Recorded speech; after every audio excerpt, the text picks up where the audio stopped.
Hello, welcome to another video. Today is going to be a proper sit-down video because I wanted to talk about all the books that I read in April. So out of the 4 books, 2 I read as physical copies and 2 I read on my Kindle. So I read 4 books in total, and I have 2 honorable mentions that I was reading, but things happened, but we will get to that. For now, let's talk about all the books I actually finished. The first one that I will be talking about, I actually read on my Kindle. I got a new sticker, by the way. My friend Chelsea gave me this one. I don't know if you've seen this one. It's Remy with her glasses on, being super studious. But yeah, I read the first one on my Kindle. It was Sky Full of Elephants by Sibo Campbell, I believe. This was our March-April book club read, and oh, it feels like forever ago. Anyway, the story takes place in the United States in a somewhat dystopian or maybe even utopian version of it. It is set in a world where on a certain day, all of the white people decided to themselves, and basically only African American people are still alive, basically, because there are other ethnicities that are still alive, but the book doesn't really talk about them, which is one of the things I didn't really like about the book. It follows this father-daughter duo, and the daughter is actually half white, and she is trying to get to a colony of surviving mixed race people, and her father, who's black, is taking her there. They don't have a relationship prior to this road trip, but he is the one who she asks for help. I have to say, I really liked the concept and the idea of this world in which a minority becomes the majority, but the execution I didn't like that much. It felt a bit all over the place, and also it felt like the author had this grand idea but didn't really know how to flesh it out. And also what really bugged me was the depiction of gender and gender roles and how stereotypical he designed these characters in terms of gender. And just in general, I have to say, there wasn't a character that I really rooted for. They were all a bit meh. And also that was my point in book club. The book just felt a bit meh to me. So yeah, great concept, but the actual book not so much. So can't say that I would recommend it, but if you want to check it out, feel free. Next up, book number 2, I also read on my Kindle, and it was our current book club book. Sorry, my neighbors are just, I feel like they take 5 showers a day, to be honest. Yes, next book was also a book club read, and we are actually meeting tonight. I read it right after A Sky Full of Elephants because I had it on hold on Libby, and it came through the day of book club, I believe. So I immediately started it. It was Deep Cuts by Holly Brickley, and I have to say I have mixed feelings about this book. Deep Cuts follows Percy and Joe. They meet in the 2000s at Berkeley, and they share a passion for music. And Joe starts making music, and Percy, who has these big opinions on music, gives Joe feedback on his first song, and then they form this kind of partnership in creating songs. And then we follow their respective stories throughout the years after college, and of course they always meet at some point, and it's very much intertwined. I would say it reminds me of Tomorrow and Tomorrow and Tomorrow, or Normal People, in terms of how the characters sort of meet and then spend some time apart and then meet again, and so forth and so forth. I have to say my music obsessed 2000s indie girl felt very seen by this book, and it was so nice to read about bands that I was listening to at that time and that I was obsessed with. So there was a very sentimental quality to this book for me, and also I loved the setting and how they moved from San Francisco to New York and to other cities. Also, the depiction of the struggling millennial after college felt so close to home. All in all, a book that very much resonated with me, but still I have to say it felt a bit flat. The characters were not that well-rounded, and I didn't really feel close to them, or I wasn't rooting for any of them, I have to be honest. They were all a bit annoying, and I think my biggest issue that I have is I'm not sure whether the author just did a great job at capturing this kind of naive, semi-woke, but not really, state of mind that people were in the 2000s, especially alternative people.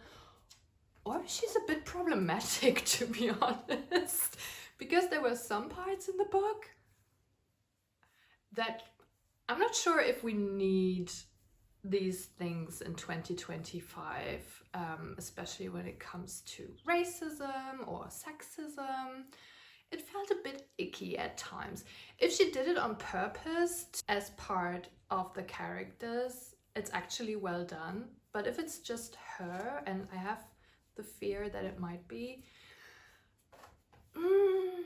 maybe reflect a little bit more on the things that you're saying or writing. But yeah, the jury's still out. I'm very curious to see what the rest of the book club will say about this aspect, because I'm still not sure how I feel about it. But yeah, this book is being compared to Daisy Jones all the time, and I have to say that's the worst comparison ever. Just because two books take place in the music industry, it doesn't mean that they're similar. So if you're a big fan of Daisy Jones, which I am, I would not recommend you this book based on your love for Daisy Jones, if you know what I mean. But still, I would recommend reading it. It's just, it wasn't my favorite. Maybe my expectations were too high, to be honest, because I love a good book about music and the music industry. But yeah, this felt a bit flat in the end. They're already making a movie out of it with Austin Butler, which I don't see it. Austin Butler as Joe, I don't see it, but it will probably be super popular, to be honest. So let's see. And also I will probably watch it. But yeah, that was Deep Cuts. Book number 3 is probably one of my most anticipated reads of 2025. The Unworthy by Agustina Basterica. Again, sorry, I don't speak Spanish, and it did not disappoint, I have to say. The more time has passed, the more I think about this, actually. And I feel like I was very much sucked into the world that she creates in this book. And I had a hard time leaving that world. The characters stayed with me after I had finished reading this, and I had to think about them all the time, and sometimes I still do, and it's been several weeks, so I think that speaks for itself. So this takes place again in a dystopian world, specifically within a convent, and I have to say I loved the setting. It reminded me so much of Matrix by Lauren Groff, which I also loved, and it's also a book set in a convent and following nuns. And maybe that's the genre for me.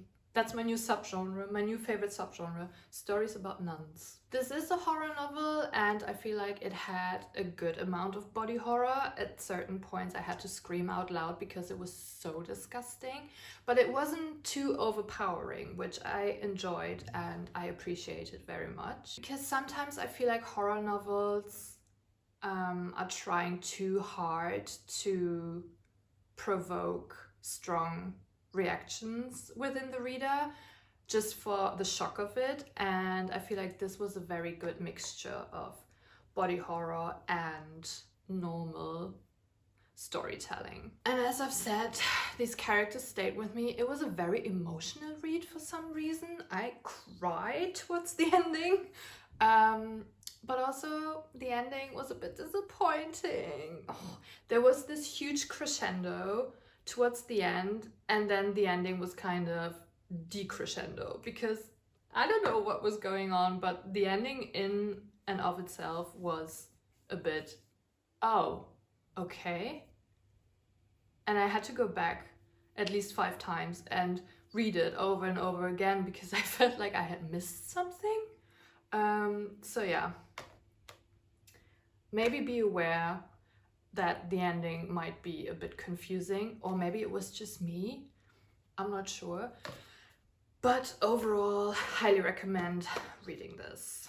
And finally, a book I'm seeing everywhere now, but when I picked it up as part of my birthday book haul, which I have a video that I can link, where I did a birthday vlog and I showed all of the books that I got for my birthday, if you're interested.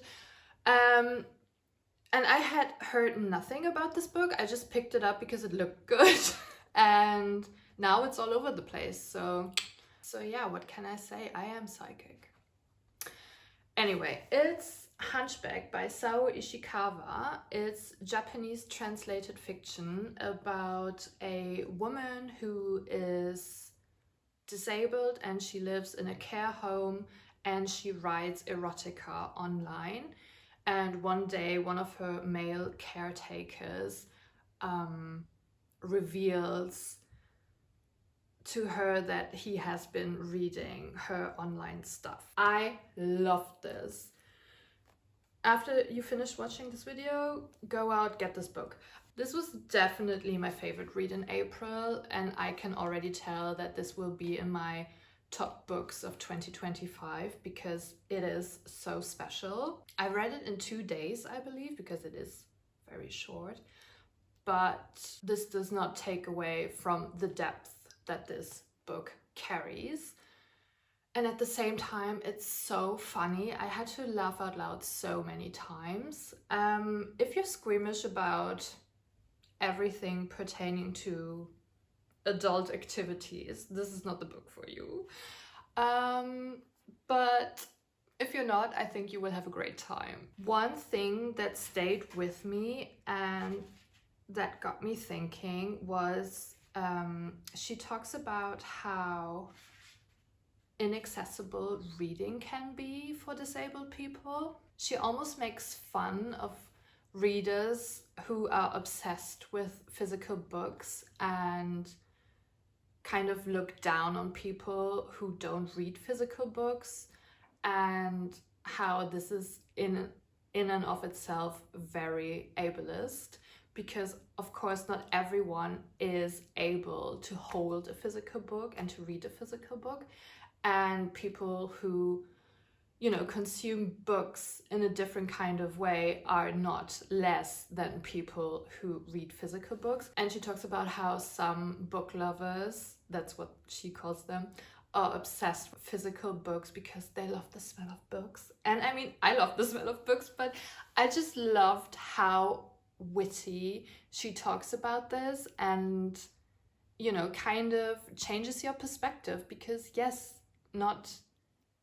there is no hierarchy in reading. On this channel we support audiobooks, we support ebooks and everything else, you know, and I just loved how she addresses how much work there still needs to be done in the book world, in the publishing world, in terms of accessibility. So yeah, really loved that part. And in general, we need more books written by disabled people.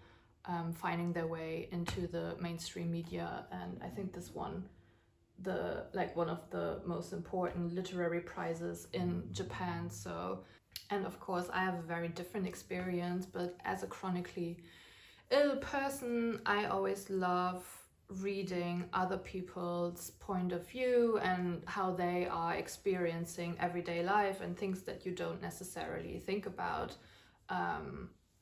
when it comes to inclusion and accessibility. So yeah, highly recommend this one. Such a good book. I know, as I've said, it's all over Book Talk and BookTube and whatever, but it very much deserves it. Alright, those are the 4 books that I finished. I just wanted to briefly mention 2 books that I started in April but had to pause because the library took them from me. I was also reading Biography of X on my Kindle through Libby. But yeah, as I've said, I had to return it because people were waiting for that book. But I might pick it up again or maybe buy a physical copy, I'm not quite sure, because I very much enjoyed the book. This is a book for all the book lovers. If you love books and writing and reading, this is very much the book for you. I don't know how else to explain it. So yeah, I will restart that book at some point.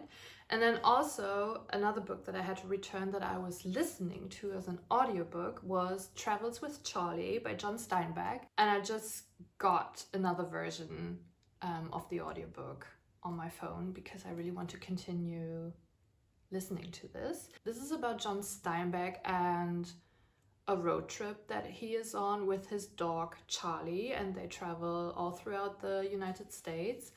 And this is the perfect audiobook for when you are walking your dog. So that was my program. Whenever I was walking Remy, I was listening to Travels with Charlie because I felt, you know, the parallels and the connection to John Steinbeck and his dog and me and my dog. So yeah,